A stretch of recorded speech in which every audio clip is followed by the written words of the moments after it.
Okay, cool. So look, let's get started now, and people can kind of start trickling in as and when they do over the kind of coming minutes.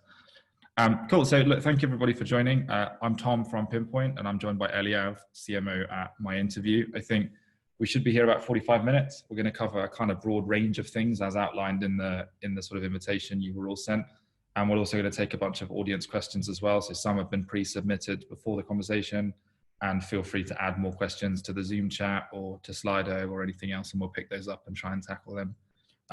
Shouldn't be much of a need to take notes because we'll circulate some stuff afterwards and a recording of the presentation if you're interested. And the format we'll kind of run through will basically be like a couple of minutes of intro from myself and Eliav, just kind of giving you some background on who we are and what we do, and hopefully why we have something interesting to say. And then we'll sort of tackle each of the sort of agenda points one by one, move to audience questions, and then wrap up. So kind of hope that all makes sense. And maybe Eliav, do you want to start by just introducing yourself and giving some context to who you are and what you do? Yeah, sure. And just let me know if you can hear me okay, or if there's any issues as we get.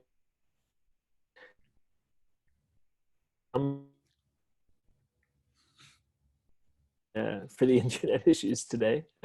And as we said, we're still working from home here as well. So hence the Zoom background. I'm the CMO at My Interview. We are a video interviewing platform. We're actually based in Israel and in Australia. And we can talk more about what it is that we do at My Interview in a little bit. But I've been in this world, I've been in the world of marketing for a long time, but I've been in the world of HR tech for a little more than a year now. And it's been a pleasure. Before this, I worked in a company that became a unicorn called Orcam. We built a product that helps people who are blind or visually impaired. And so it's been a real pleasure to be surrounded by people in the HR sphere over the last year. And yeah, happy to be here today. I can say that that you, Tom, and Pinpoint in general are some of the nicest and most interesting and coolest people that we've met in this space in a while. So very happy to be here with you today. Thank you, and appreciate the kind words. You kind of have to say that because we're on a webinar, but let's pretend it's true. Cool. So I'm Tom, CEO at Pinpoint, one of the kind of founding team here. Yeah, I guess in terms of background on me, I think I founded a bunch of businesses when I was younger. Most of them went utterly terribly, to be honest. And the main reason that they went utterly terribly is because whilst I thought I was good at certain things, even though I wasn't, I was terrible at people. And I think what I've learned sort of over the years is that any business, irrelevant of sector, size, industry, whatever, is kind of a people business. And Pinpoint is sort of a nice intersection for me of technology and people. And I think I kind of care a lot about building organizations people actually want to work for. I think I've worked for other people. I'm not good at it and I don't enjoy it. And I struggle with the notion that people spend lots and lots of time sort of unsatisfied working at companies where they don't really get much satisfaction. And so hopefully Pinpoint can form a sort of small part of solving some of those problems over the coming years. And obviously we're working very hard to do that. I think we're joined by Eliav today, and as I said, he has pleasant things to say about us. I think we work with integration partners, literally from Australia to America and everything in between. We work with lots of video interviewing partners, of which obviously My Interview are one. I think I would openly say, and we actually say this to his competitors, that we think they have the best platform, and that's why we kind of openly endorse that. And this is our first webinar, so apologies in advance for any technical issues, but we're going to give it our best shot. And again, thank you, Eliav, for taking the time to join us and add some value to the discussion today. So as I said before, I think we identified kind of three key thematic elements we're going to touch on, and we're kind of do a bit of a back and forth. We haven't got loads of complicated slides or anything like that to show you. We're just going to have an informal discussion. Feel free to participate. As I say, if any of us say anything that you guys particularly disagree with or have more questions on, just shout and we'll pick that up. It's quite an intimate discussion. So I think the first thing that we sort of talked on in our agenda was like the sort of big picture current trends in the recruitment space. And I think I'll open by saying, and I hope Eliav agrees, that like I'm obviously not like an epidemiologist and we're not COVID-19 or coronavirus specialists. We aren't pandemic people. We are people though. And so I think whilst we can't necessarily talk to the bigger picture impacts of coronavirus and how that will play out over the coming months and years, I think we can talk about trends that we are seeing, both being relatively front of house in our own businesses and both being in quite disparate jurisdictions and territories, and sort of talk to some of the things we're seeing people do particularly well and kind of particularly poorly. So I think, Eliab, do you want to pick that up at the beginning and just maybe talk about some of the bigger picture shifts and trends you're seeing sort of in your own customer base at the moment? Yeah, I mean, obviously we've all gone to work from home in various states of lockdown across the world, and the immediate need that we identified was people who had scheduled interviews, in-person meetings, right, for next week or 2 weeks out, and we're in this crunch of oh my God, what do I do now? I can't I can't have an in-person meeting. How do I cope with that? I'm happy to talk about what we specifically did for those situations. And I think in an even bigger zoom out, we're seeing a huge role redistribution in the market. So certain industries, tourism, obviously being the most prominent one, have seen a complete halt, and lots of redundancies, lots of furloughs, and it's flooding the talent pool with new blood, and very high quality people at that, because the reason that they've been let go has nothing to do with their skill. And so if one of the biggest sources of pain for recruiters is the high volume, so it's so easy to just copy paste and apply. I think the statistics are somewhere between 10 even up to 30 applicants a day, and that's going to go bananas right now. And at the same time, there are other industries that are picking up. So everything to do with food distribution, deliveries, and healthcare, education, sectors where you need to introduce a lot of new people into the workforce very quickly. So this role redistribution that's occurring is huge, and I think it's going to define the next few months at least. So as we all kind of want to write off 2020 and make it go away, when we look back on it, that's what we're going to see. We're going to see this big shift. Cool. No, I mean, that makes perfect sense. I think I'll try and touch on different points, because I think I'm completely in agreement with that, and I think we're seeing similar activity. I guess sort of I'm often very critical of HR people, and like, good news is that's not changing today. I think what sort of I'm quite critical in the sense that oftentimes I would accuse HR people of being kind of laggards in respect and in comparison to other facets of business, finance, sales, marketing, product, etc. They tend to move slower, they tend to adapt less quickly, they tend to make less proactive change. I think what's really interesting and what I'm seeing is kind of two bigger picture trends. And again, like, what is 100% certain is huge variance, right? So if you spend your morning talking to a trucking company in America and your afternoon talking to an e-commerce company in the Philippines, you're going to have a very different conversation. But I think the thing that remains constant throughout is just this sort of notion of people being forced to change. And I think we're seeing that at various levels, not just on the recruitment side, and obviously we're here to talk about in-house recruitment today, but you're also seeing, I guess, just this like consistent trend towards actually having time to evaluate solutions. I think I'm having multiple conversations per day with HR directors, HR managers, recruiters, who are saying that they're normally so sort of bogged down in the weeds that they don't ever have time to sort of put their head up and evaluate process change or operational efficiency or new tools or video interviewing or anything of that nature. And the conversation I'm having on a daily basis are people saying, actually, it's great because for the first time, we've been able to come and look at a new solution and see if we can actually improve the way that we recruit or improve the way that we engage with our team. And I think sort of, every business around the world, no doubt, has looked at the coronavirus impact and has panicked and has gone, oh, how's it going to impact us? What's that going to look like? How do we cater for that? How do we plan accordingly? And that's made some difficult decisions for a lot of people. I think I sort of selfishly have been very surprised that actually we've seen our demo volume go up quite considerably. And we've seen the breadth and variance of that customer base go up quite considerably. And that's been super positive to see because people are making the most of difficult times. And I'm hoping that through the next couple of months or longer, however it takes for things to return to sort of some sense of normality. And I spoke to somebody yesterday who said sort of business as unusual, which I like as a sort of phrase. We don't yet have timelines on that, but I think what's encouraging and positive to see is that people are stepping back, evaluating solutions, and sort of bringing new ideas to the table for the first time. And I'm hoping that this forced change is going to be a positive thing kind of when we come out the other side of this.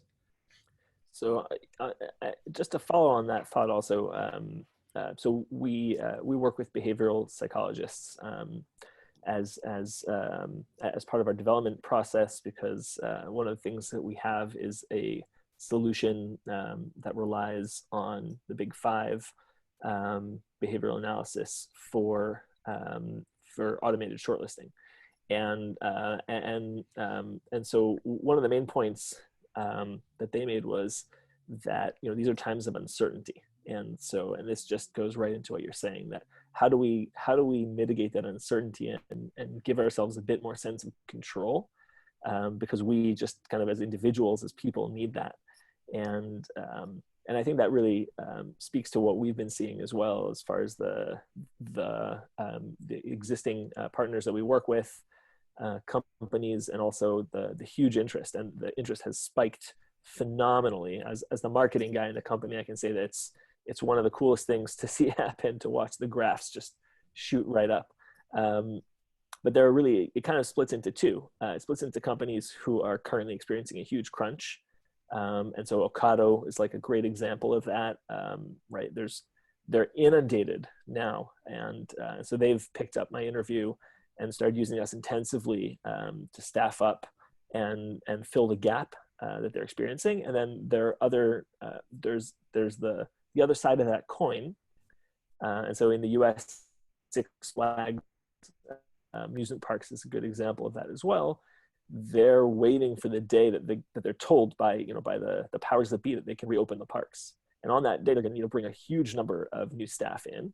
And if you think about the majority of amusement park staffing, it's people for whom the resume is really, right, what it says on your CV is not the key. And soft skills are much more important. And that's exactly why they're taking this opportunity now to look at video as a good go-to for a way to to improve the process. And I think reducing costs is the number one thing that they're looking at right now. Yeah, I think that's interesting to see. I think pretty much everybody we're talking to is talking about a significant reduction in costs being like a big agenda across the board. And obviously that's kind of no surprise, but the way that different organizations are trying to achieve that is quite different. And it's kind of interesting to see how that plays out. Some people are trying to be smarter. Some people are just doing less. And I think it's quite interesting. I think, we're seeing some companies who are very clearly sort of sat there waiting for things to go back to how they were and sort of hoping and praying that things are going to be as close to as they were previously as possible. And then you're seeing companies sort of charging in and trying to be as proactive and as engaging as possible and really adapting to the circumstances. And I think it's kind of clear which of those two options is going to fare better in the environment. So it'll be really interesting to see the sort of pros and cons of those two approaches as the market plays out, because I think the one thing we're certain of is that nobody knows really how things are going to pan out over the coming weeks and months. I think kind of moving on perhaps to the sort of what in-house recruiters are actually doing right now and how they're sort of tackling these problems. I think, again, like much to say here, and I've got some thoughts of my own, but I think perhaps a good opportunity to talk about video interviewing and how they're tackling that. And I think just to sort of preface this, I guess my commentary on this is it's interesting to see how people are approaching video interviewing. I think a lot of the clients that we work with and a lot of the conversations we have day to day with organizations that have never really considered anything other than the face-to-face or perhaps a phone screen that's not particularly well recorded and documented. I think there's sort of levels of maturity, and we seem to see businesses doing nothing. Then we're seeing businesses now learning how to use Zoom or Teams or Google Hangouts to have a face-to-face. And then we're seeing the sort of real clever people using some form of video interviewing solution. And I guess, can you kind of talk to how that works in practice? How video interviewing works? I mean, in essence, right, if you just took your iPhone and did a quick selfie video and sent that to me. So if instead of, let's say, in place of the phone screen, if you said, hey, they have answer these 3 questions for me, send me a 3-minute video, right, you would probably get a much better sense of who I am. Mm-hmm. Certainly, right. And the other part of that is that I'm going to be able to record that in my time when it's convenient for me, and you're going to watch it when it's convenient for you. That's exactly what we mean when we say that it's asynchronous. So right off the cuff there are two huge benefits. I mean, you're getting a much more kind of whole 360 of a person when you can see them on the video. And the asynchronous nature means that you're not catching me off guard with that phone call. And when I sit down to answer the questions that you've asked, I'm going to have in my mind who you are, who I'm interviewing for. That's going to provide for me the opportunity to, to remember, to recall, and then really give you the best version of myself that I know how to do. And that's what's cool about the one-way video interview. So it typically will come in place of the phone screen, and it provides a big efficiency on time to hire, just on that. But that's not enough. The next thing we've done, and you alluded to this, is create the next layer, or the next stage in the which is assessment. With automated shortlisting, we've been able to do two things. The first one is, and I said something about this before, we can run a Big Five based personality analysis on a candidate. And the key here is not to play psychologist and say, oh, no, this one's more extroverted and that one's more creative. The key here is that we're able to unrandomize the stack. So from your experience, Tom, when an average recruiter is going through incoming resumes, in what order do they typically go through them? So yeah, typically one of two ways. Most often, like just most recent applicant first, or oldest applicant first, and then even worse than that, perhaps alphabetically. So, and that means that in both cases, right, it's completely random. And what we're doing is we're unrandomizing the stack. So using the analytics tools that we've built in that are based on the algorithms that we've built, that are unique, of course, we're able to unrandomize the stack, and the computer gives you kind of an indication based on its experience, based on its reading, and based on what you've said is an ideal profile for a candidate for a specific role. It'll reorder the stack and show you the ones that it scores the highest first. And if I came out and said, hey, we built some AI tool, then you might immediately say to me, oh, hold on, AI, that sounds a bit dodgy. I'm not sure. I'm worried about bias. And that's precisely how we built this tool not to be. We built it to be automated shortlisting so that you can create kind of a top 10 or 20 of candidates who probably will over time be more likely to be good matches for you, and save you a lot of time finding the right candidates without making any determinate decisions for you. Because we understand that in the end, this is a people business, and recruiters are people. So it's extremely important that they actually watch the videos. It's extremely important that we get the core benefit, which is getting to know the person and seeing their soft skills a little bit more. But still, we're inundated with volume, and that's not going to change. That's only getting worse now. So how do we build tools that will help us, right, to be more efficient and find better matches faster? And that's exactly what we've built. And the next step, right, is going to be, as you said, a conversation, a live conversation. And one of the things that when Corona started, a couple of our we have interviews scheduled for next week. What do we do? I mean, the live interview, the in-person interview, how do we cope? And so we sat down and we said, okay, you're right. Like, this is a problem. You could use Zoom, you could use Teams, Hangouts, what have you, right? If you don't already have tech implemented in your organization, that's going to be even more challenging. But even so, it goes back. It's the same thing as the iPhone selfie, right? When I say, when you say to me, hey, send me that iPhone selfie video that you did, how am I sending it? In what format? What length? Where does it get stored? How do we ensure the data privacy? There are all these problems that ensue, and it's exactly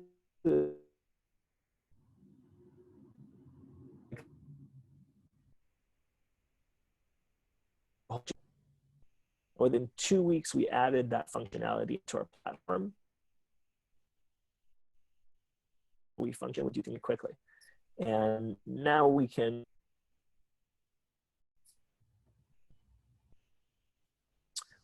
offer the initial screening as well as assessment with automated shortlisting, final step process with a live video interview. So that was a long answer, and I told you a lot about what we're up to at my interview here. I think that's exactly the kind of stuff that we're seeing the demand come up. How do we cope with these changes quickly, and how do we do it in a way that's going to keep us moving forward, propel us forward, and set us up as an organization for success for the long term.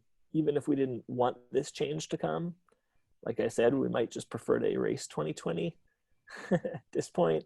But seeing as we're in it and it's here, like the new normal that we're going to come out to is going to be one where these things, these processes, the expectation of being able to do things from home or remotely, that's here to stay. Yeah, no question. I guess just one last question on the video interviewing stuff, because I think your overview made perfect sense. I guess I was looking through the attendee list before, and there was quite a range of different companies in terms of size, location, industry, etc. Like from your experience, are there sectors that are doing really well in terms of embracing video interviewing, and are there sectors that are sort of lagging behind, or are there solutions where you guys are a better fit than for others? Yeah, I mean, we work with a very wide range of companies across industries and verticals. One of the things that's inviting about my interview is that you can get started really for free. I mean, you don't need to go through a very long sales process in order to try it out. We work with some of the largest companies out there, Facebook as an example. And if we're good enough for Facebook in terms of the data privacy and the security and all those things, we're probably good enough for anyone else too. That was not an easy hurdle for us. I can imagine. We know there's as well, and Ocado before as well. So that's a really good example of an industry that's feeling the crunch right now in a very good way. They're under a lot of pressure to staff up and to deliver. Literally. So, the drivers, right, are being interviewed using my interview today. And that's, I think, a classic example. But again, it's across geographies, it's across languages. It's a very deep cross section. The thing that stands out the most are people on the HR or the recruiting team who are willing to take that step forward. And maybe the most interesting insight that I have is that there are a lot of people that we met over the past year who, when we spoke with them initially, said, yeah, this is interesting. I get it. But they were having trouble selling it within their organization for a myriad reasons. And the crisis we're in now has completely mitigated any kind of objection that they had initially, because it's crystal clear now to everyone, and certainly in the higher echelons of management of companies of any size, it's crystal clear that there's no choice but to modernize. And so, just like Zoom stock went up 2,000% in March, I don't want to boast with numbers like 2,000%. And obviously, my interview is not yet as well known as Zoom is. But that's the standard we hold ourselves to. I mean, we think that this is something that everyone can do and should be doing in these times. Cool. Makes perfect sense. And yeah, as I say, like, you're here because we genuinely believe in that message too. And I think I wish our product was as easy to get started with as yours. I think, like, obviously we're selling a different proposition, but I think it's incredibly compelling that people can get up and running with you guys extremely quickly and at very little cost. So hoping that we see that happen. I think other things I guess I'm seeing in the in-house recruitment space right now are beyond obviously the adoption of new technology. And really, I'm not here to talk about Pinpoint today, to be honest. I think we're seeing a whole bunch of things. So I think everybody pretty much I'm speaking to is in some form of recruitment freeze, unless they're in a specific industry like kind of food retail and other things like that, where there's just an unbelievable surge.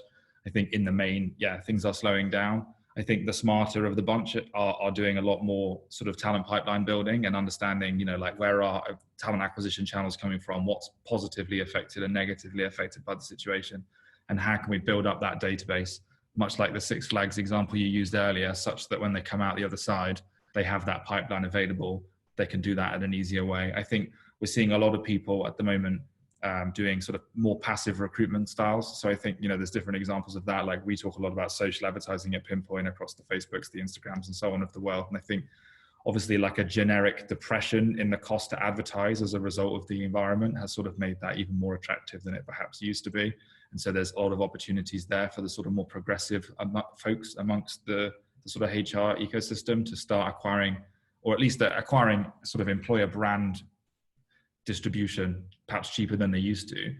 I think the other thing that we're seeing quite a lot of is organizations taking the time to actually better engage with their existing employees. I think, and this is really across the board, I think obviously there was always going to be organizations that were good from an engagement, from an employer value proposition perspective and so on.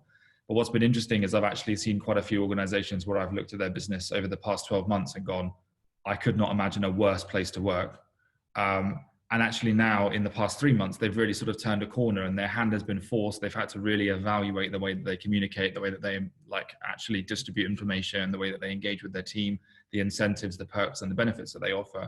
And they're sort of using this kind of natural market lull to go out and address those challenges and really position their business much better for the future. So that's been sort of super exciting to see. And I think like irrelevant of the vendor that you work for, or the company that you work for, people treating their people better is nothing but a good thing. I think the other thing that's kind of interesting is, you know, we've talked over the past sort of 5-10 years about this natural shift in power from kind of company to candidate. You know, previously we're Pinpoint, we've got jobs, come get them. Now it's very much I'm Eliav, I'm awesome, come get me. I think the way that organizations recruit has sort of slowly but surely been pushed in that general direction, forced thereby kind of historically low unemployment and a sort of massive misplacement of pipeline versus demand. I think what'll be really interesting to see happen over the coming, again, months and years is the sort of less adaptable and forward-thinking organizations might use this as an opportunity to sort of regress on some of that forward momentum, and they'll shift from this, you know, oh, we really care about candidates, we're going to invest very heavily in the experience, we're going to market appropriately, we're going to work very hard to be a great place to work. And actually they might feel they no longer need to do that because now they're inundated with candidates they previously wouldn't have seen.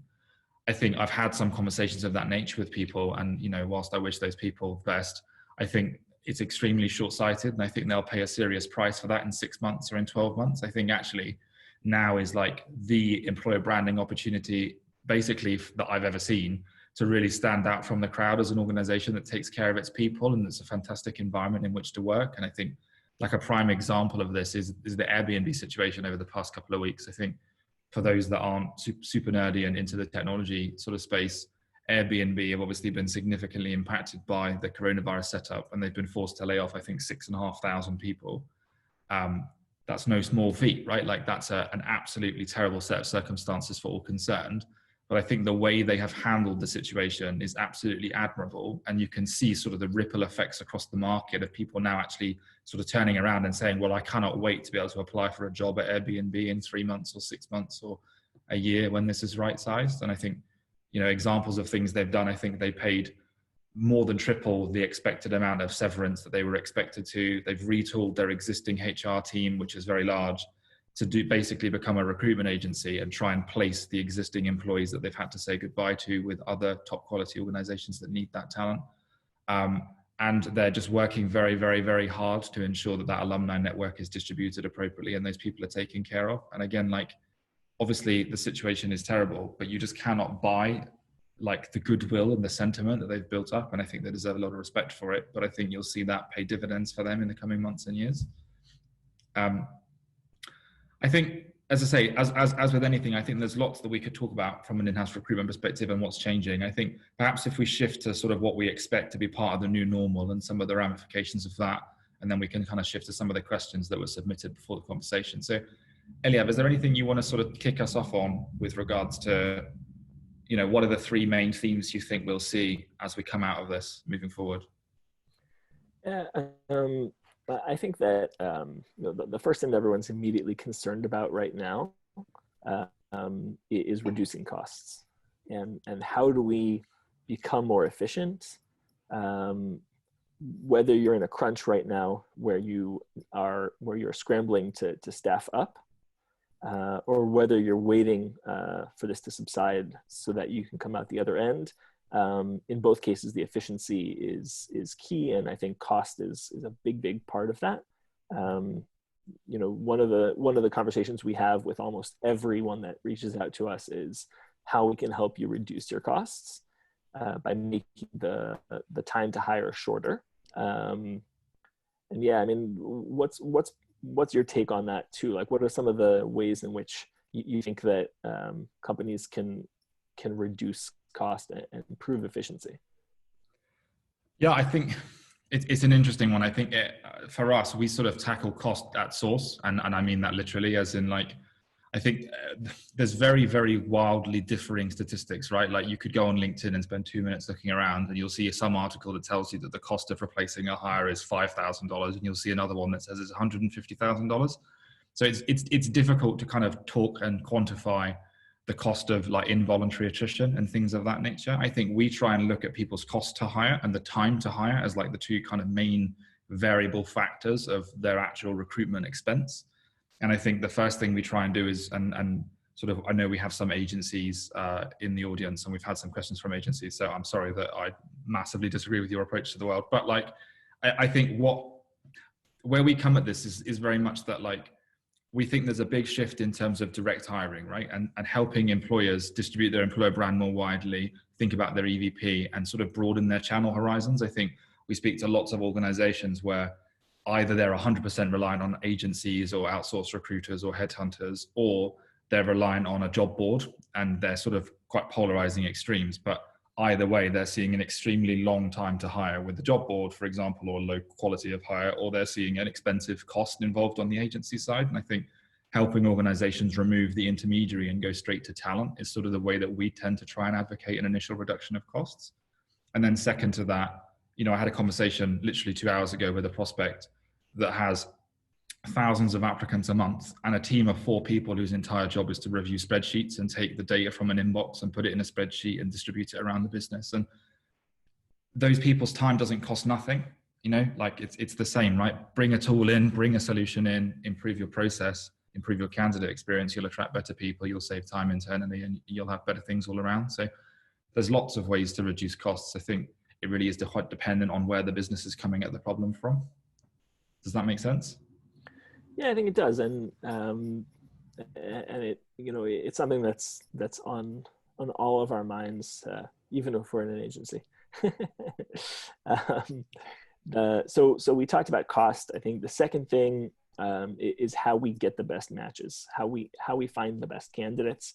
It's something that everyone constantly asks each other, and looking at the next months ahead with the huge pool of people that have entered it, it makes our job even harder, I think, to be able to find the needle in the haystack. What's the best approach? How does Pinpoint view that within a context of building a product to serve that need? Sure. Yeah, I think just to elaborate on your point before I touch on the Pinpoint stuff specifically, because I'll keep it as generic as I can. I think what's interesting is we're seeing people kind of shift, right? And so I think I've spoken to a lot of people recently who are smart, and they understand that like the ramifications of the environment mean that there's more people in the talent, there's more of an available talent pool than ever before, right? Everybody's aware of that. I think the sort of second order of thinking on that seems to be, well, actually, we've embraced remote work in some way, or we've tried something here, or we've tried something there. And actually, maybe now we don't need to just recruit within 30 miles of our office or within the city in which we're based. We can actually expand maybe within, a much broader spectrum, or within the entire time zone that we operate in, or even further afield, right? That's exciting. And that changes the dynamic completely. I think that's really progressive and that's really positive. And we're here to definitely endorse and support that. I think the one thing people maybe aren't thinking about though, is that the broader access to talent that they now have is shared by their competition. And that doesn't mean they're direct competition in terms of we compete with blah and they're now competing for that. It means everybody after those same people. And I think people, I don't want to scaremonger people, but I think I don't see enough thought being put into sort of shoring up defenses and thinking about retention. We speak to lots of businesses that are, in small pockets. Maybe they're in London and they're competing in a massive market, or maybe they're in a much smaller jurisdiction and actually they sort of have a captive pool of talent. And I think that's true of us. We're based in a small island called Jersey, basically in the middle of nowhere. And we kind of have a captive access to our talent pool. We're a cool business to work for in Jersey. And so it's very easy for us to attract top tier talent here. I think now, if we try and we have been for some time, but recruit further afield, we actually compete with Apple and Facebook and Netflix and Google and insert cool company with great employer opportunities here. And I think what we're going to see is a lot of the organizations that we talk to and that we work with and we're engaging with actually start to hemorrhage some of their top tier talent, because someone might be in, location A for family reasons, or because their partner has a job in something, or because their children go there for a good school or whatever. And actually now they can go work for the company they always wanted to, and that company will still want them, right? That company can never be satiated with talent. And so I think people aren't necessarily thinking enough about how do we retain the talent that we already have, and how do we continue to be a fantastic place to work. I think, to actually answer your question, I think obviously we sort of believe like talent is much more portable than it's ever been. And whether you relocate people and you just haven't had access to them before or otherwise, I think there's a lot you can do with a tool like Pinpoint from a marketing perspective to sort of actually learn where you fit in the overall ecosystem of people that might be attractive to somebody. And we help you get in front of those people. I think we can sort of follow up separately with anybody who'd like to learn more about that in another capacity. I think I want to make sure we use the rest of our time to give more generic advice, because I appreciate Pinpoint isn't a fit for every single person you speak to. But I think what I would say is just in the context of the point that I made earlier about kind of talent retention and expansion, and how do you sort of go from recruiting in location A to a broader thing. I think one thing I'm not seeing people do enough is thinking about their employee value proposition. And so, for example, if we're in Jersey, which is where Pinpoint is, our message to the market might be, we're a really cool startup, we're growing exceedingly quickly, we're building a product we're all proud of, come join that team. And frankly, if someone offers you a seat on a rocket ship, you don't care about what seat you have, you just get on the bloody rocket ship, right? Like, that's Pinpoint in Jersey. If Pinpoint's marketing to London, no one in London's heard of Pinpoint. Well, they have, but if Pinpoint's marketing in Israel, no one in Israel has heard of Pinpoint, right? We don't have an existing team there. The expectations of employees in that jurisdiction are very different. The things that they want and the brands we're competing against are different. And so trying to take the messaging and the positioning and our EVP in Jersey and apply it to another territory and hoping that's just going to magically work is very short-sighted. And I think we see a lot of businesses in America trying to expand into other territories with a similar approach and seeing that sort of fall quite flat. And so I guess one of the main kind of takeaways I'd hope that people would take away from today is, if you are thinking about expanding your reach from a geographical perspective and looking into other territories or looking to sort of widen the talent pool, definitely do that. That makes sense 100% of the time, but don't try and just copy your existing strategy. Like, do something new and make sure you're talking properly to the people you're trying to attract. Hopefully that's kind of clear. Anything to add on the sort of new normal bits, Eliav, before we sort of transition to some of the questions from the audience? Yeah, I think to sum up some of the points that we said as well as offer something new as we kind of wrap up this this section. I think that you said before that people are treating their people better, and that's one of the positive outcomes of this all.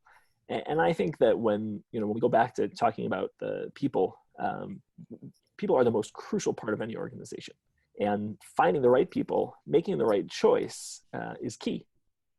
And we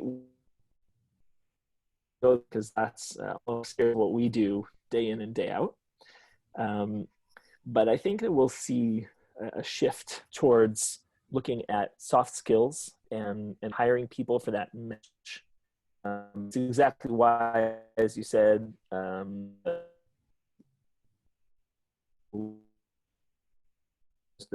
so with the type of people that you're planning to attract, and I think that as organizations that and accept a new normal, we'll see that first of all, we're going to make it out the other side okay, and we're going to be building our teams in a way that is, it does need to be efficient, and it does need to take in cost into account, and it certainly needs to be modernized.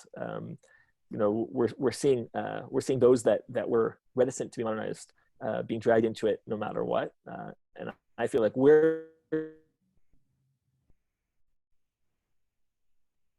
but ultimately, right, the finding the good matches, and I think that's one of the privileges of being in the business that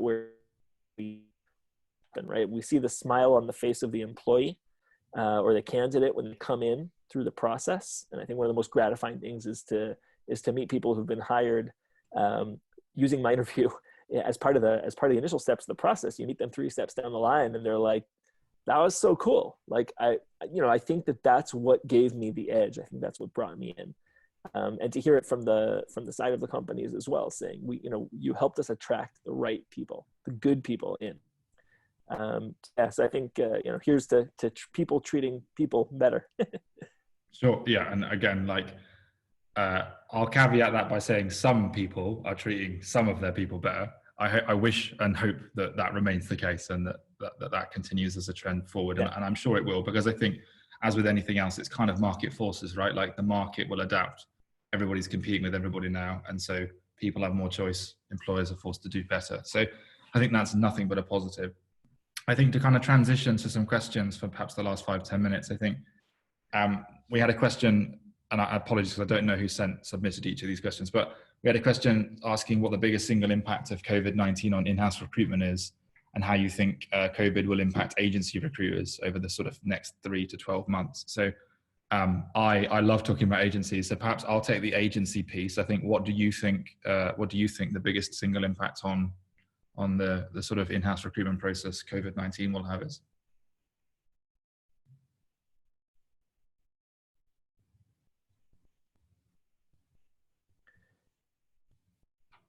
Sorry, my my internet cut out there for a second. That's okay. Did you grab what I said? Yeah, just repeat the last part of the question. Sure. So I guess, do you want to answer what you think the single biggest impact COVID-19 is going to have on the in-house recruitment space? Yeah, I mean, I think that, so this is maybe an obvious answer for me, but I think it's all about the technology ultimately. I think when we look 6 months back and 6 months forward, we're going to see that technology is being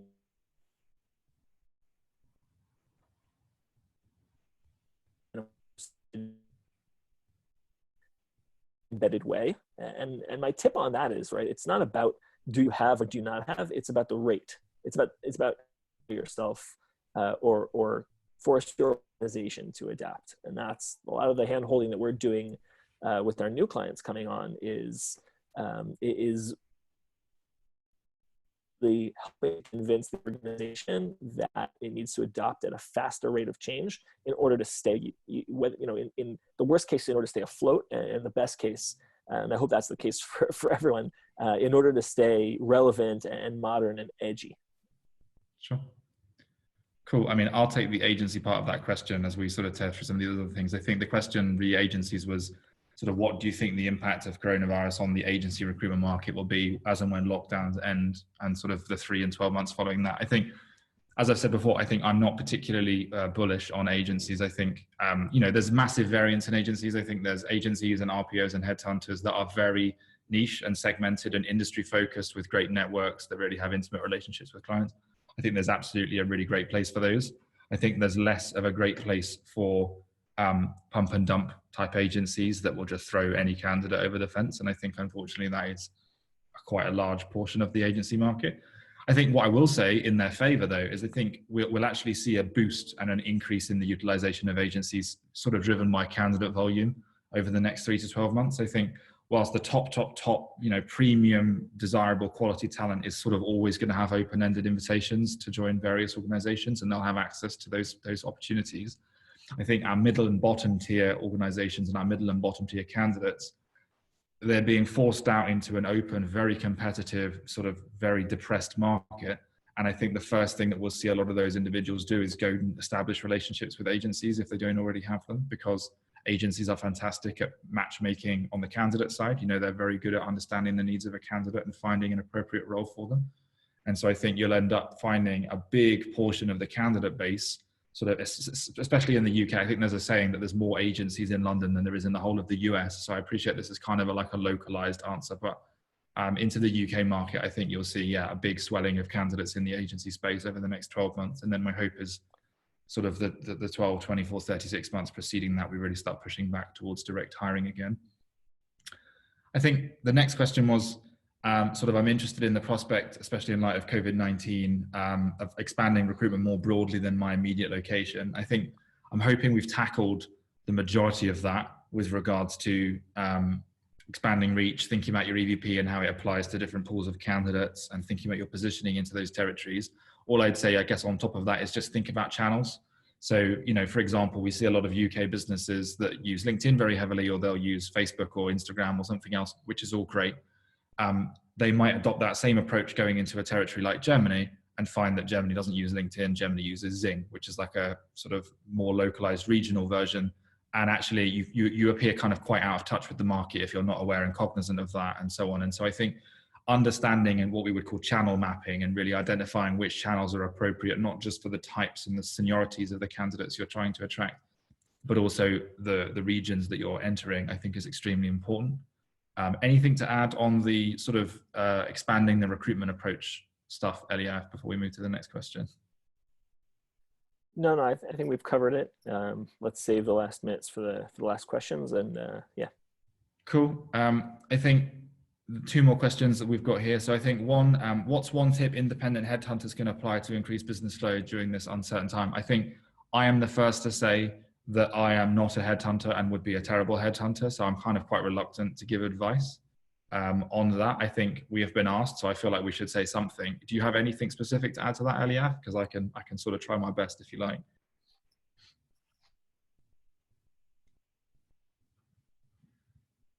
It depends how you define headhunter. So I'm not quite sure where the question is coming from. But I think that there's a huge pool of talent out there. The headhunting element will also suffer from a lot of the same challenges, and I think that it's about playing the balance correctly, and knowing to answer in your specific vertical, because it's going to be very distinct between verticals. Is this a candidate market, employer's market?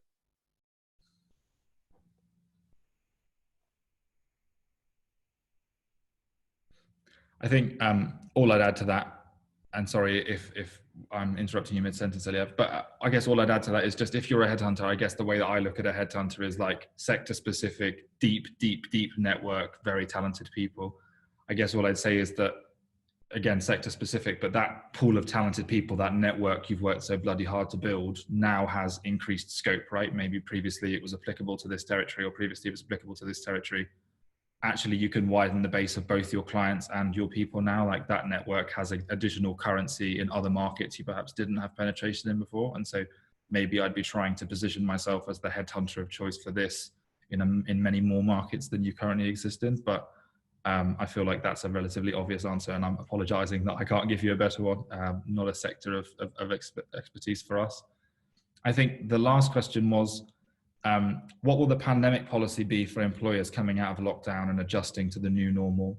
And will organizations need to incorporate business continuity, natural disasters, pandemics, and so on? And how is it going to impact recruitment, talent attraction, and talent acquisition, and so on and so forth? So I've got a few things to say on this, and this is the last question. But Eliav, did you have anything to add to that? What's the pandemic policy going to be for companies moving out of coronavirus? Yeah, I don't have a lot. I don't have much more to add on that. I think that my answer is going to be based on the fact that I'm sitting in Israel right now, and we have a very high tech heavy mentality, and so and we're also coming out of this a bit before everyone else. I would say actually look towards Israel. I saw an article yesterday about how Tel Aviv is going to become the #1 go-to destination because everything here is going to be opening up before everywhere else will. and people are itching to get back to our beach here. But I think that yeah, the only tip I have on that is look to the places that are emerging faster, and that might give you a bit of a dipstick, a bit of a weather vane as to how things will go where you are. Sure. No, that makes sense. I think, yeah, I wrote a few things down on this one because I thought it was a particularly thoughtful question. I think, we talk about business continuity. I think, yeah, understandably, everybody needs business continuity. Arguably, they already did. I think there's different levels of this. I think having a business continuity plan isn't enough. And I'd argue that really what we're seeing now in all the things is a shift towards a more remote opportune culture. And I don't just mean, I think some people think of remote working as we have a computer on a desk in my bedroom and I can get on the internet and open a document. Like, that is not remote working. It's sort of surviving. I think remote working. That's what I've been doing. Yeah, well, sure. evidently by your internet connection. But this is the thing, right? I think every time the baby cries, the internet goes. That's it. I totally get it, man. But this is the thing, right? Like, businesses need to be thinking about not just do people have a laptop and a desk? And I bloody well hope they do at this point. They need to be thinking about is our business structured to work when we're not all together, right? Are things proceduralized properly? Are things documented? What's our onboarding and support policy? Can people work independently? Do we have communication channels? How are we documenting the decisions we're making? And I think one of the things we were very blessed by, and again, I will caveat all of this with I'm not some sage visionary. I'm the dude that spent hundreds of thousands of pounds fitting out a fancy office 2 months before coronavirus. So I'm not someone you should really listen to in this regard. But what I would say is that, at Pinpoint, we always knew that there was a captive ceiling in terms of the quality of the talent available in Jersey. And so we had built our business from day one, sort of remote first, even though most of the time we're together. Procedurally, we are always set up to work remotely. And I think the benefit that that's given us is absolutely significant because it's made this transition super easy. And obviously we're a technology business, so that's easier. But I think businesses will need to continue to evolve from business continuity to something that's more akin to actually undisrupted in times of isolation. I think second to that, yeah, obvious things like insurance, again, least sexy thing in the world in my opinion, but Wimbledon, the tennis top competition, got lauded recently because they've been paying $2 million a year for pandemic insurance for the past 17 years. And they're the only sports event that do that. But they've had a payout of $150 million now as a result of that. And they've sort of made back all the money they would have lost this year as a result. So they sort of look very sensible as a result of that. And I think you'll see, just like we've seen cybersecurity policies come more prevalent over the past few years, I think you'll see the same happen for things like pandemic and business disruption insurance. I think you definitely need a COVID-19 plan. And that sounds very grandiose. I think Tesla have produced a good plan. If you want to steal and copy something, that's certainly what I'm trying to do for our own business. I think I'm not endorsing Tesla's force back to work and their approach in general. But I think if you look at the documentation they've produced in terms of a staggered return to work and the consideration they've put into that, I think it's a good working document that we can all kind of pilfer and learn from. And yeah, I just think there's just lots of bigger change. I think the one thing I'd also say is that over the past 10 years, well, and longer, frankly, we've seen sort of a gradual reduction in tenure. The amount of time people spend at companies has been going down and down and down. It's really been a one-way transition. I think at the moment, organizations are seeing people a bit more fearful and looking for stability more than they've ever done before. And so I think you'll see tenure go the other way and increase. And I think you really need to think about, what does your employment experience look like? What path are you charting for those people? And sort of what are the ramifications of that planned short-term increase in tenure? Because it might be harder to recruit, might be easier. There's lots to think about. I just want to make sure people are thinking a bit more holistically than, do we have business continuity plans, if that makes sense? Anything to add on that, Eliav, before we kind of wrap up? No, I want to save the last 3 minutes for our little surprise here. So we wanted to show you guys so we put together a bit of a comical test here, and I'm going to go ahead and share my screen. So we recruited a role called Chief Everything Officer, and our goal here was to show you how kind of how friendly this setup is from a candidate experience, and then also to see what some of the craziest things that we could come up with. So these are the questions that were asked. Introduce yourself, and then 2 subsequent questions, 3 30-second answers. So this is what candidates that we invited to this were asked. And over here is a short list of candidates who responded.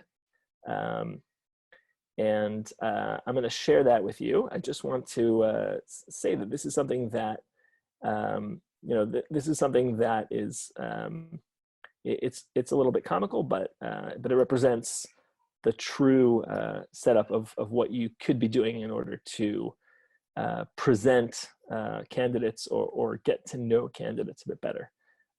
So let's listen to the first one. Hello everyone, my name is Benjamin, but people call me Benji, Ben, Benny, hey you, hot stuff. Originally from Sydney, Australia, which is somewhat interesting, and I have a background. There's a technique I like to use called... So what do you, how do you assess that candidate? I think that the sirens in the background were pretty indicative. It's reputational, yeah.